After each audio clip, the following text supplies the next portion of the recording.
নমস্কার, আপনাদের সামনে এসে ফ্যামিলি। আমি সঙ্গীতা।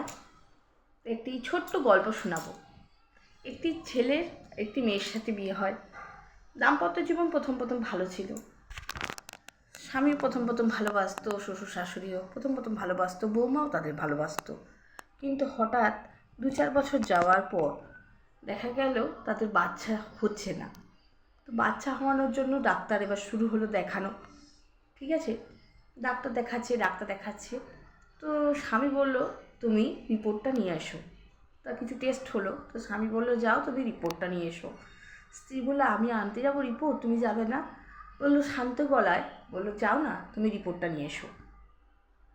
স্ত্রী স্বামীর কথা মতো গেল রিপোর্টটা আনতে। দেখতে পেল রিপোর্টে স্ত্রী সক্ষম, কিন্তু স্বামী সন্তান হওয়াতে পারবে না, মানে অক্ষম। স্ত্রীর মন ভেঙে ছুড়ে গেল।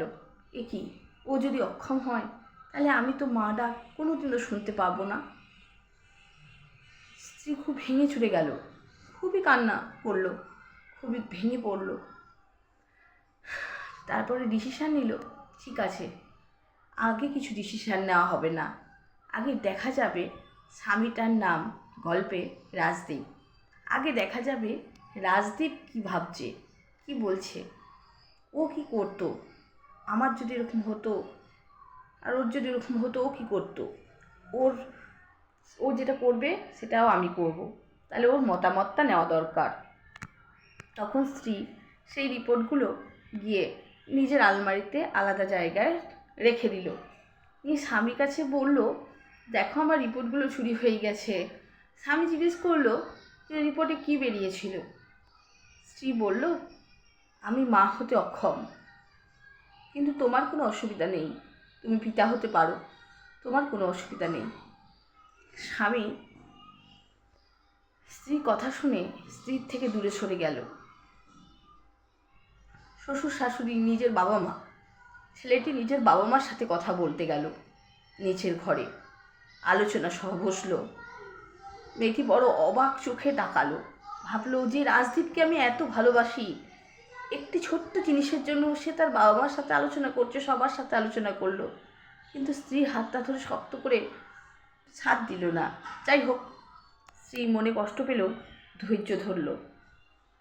দেখলো সে রাজদীপ, মানে যে স্বামীটি চরিত্রে এখানে, মানে গল্পেটি এখানে স্বামীটির নাম রাজদীপ, তো রাজদীপ নিজের বাবা মার সাথে কথা বলল, আলোচনা করলো।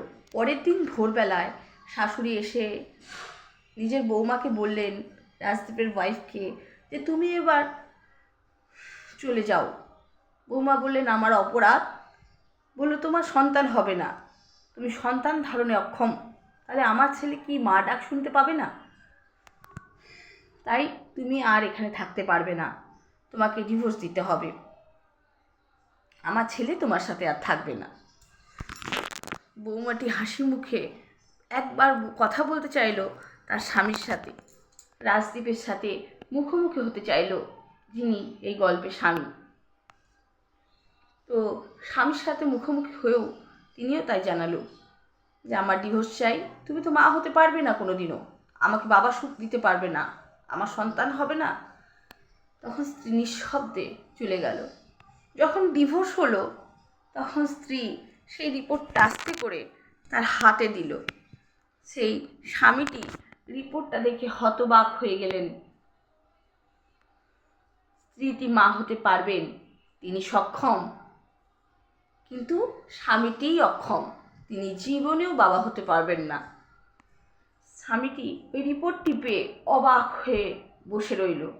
স্ত্রীর কিন্তু কোনো দোষ ছিল না এতে।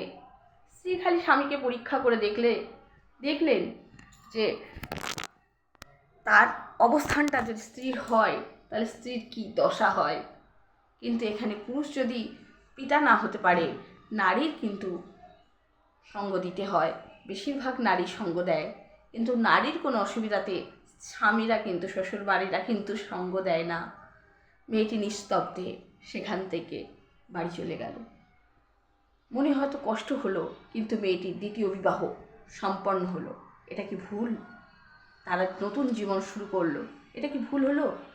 না প্রথম স্বামী যদি তখন হাতটা ধরে বলতো যে আমি পিতা হতে পারবো না, তো কী হয়েছে, তুমি আমার জীবন সাথী, তুমি থাকবো, একটা দত্তক নেবো বাচ্চা, একসাথে থাকবো, আমরা অন্যভাবে চেষ্টা করব, অন্যভাবে বাঁচবো। সবাই তো সব কিছু পায় না। স্ত্রীর হাত শক্ত করে ধরতো, তাহলে স্ত্রী সারা জীবন সেই রাজদীপ স্বামীটির কাছে মাথা নত করে থাকতো। কিন্তু সে তো তা করলো না। সামান্য একটু ভুলে বাবা মার সাথে আলোচনা করে স্ত্রীকে চির বিদায় জানালো। এখানে দোষটি কার? সমাজের, না সন্তানের, সন্তান না হওয়ার, না স্ত্রীর, না স্বামী? স্ত্রীটি কিন্তু কোনো ডিসিশান নিজে নেননি। স্বামী যার ডিসিশান নিয়েছে, স্ত্রী তার ভিত্তিতে নিজেকে সে জায়গায় বসিয়ে সেই ডিসিশানই নিয়েছে।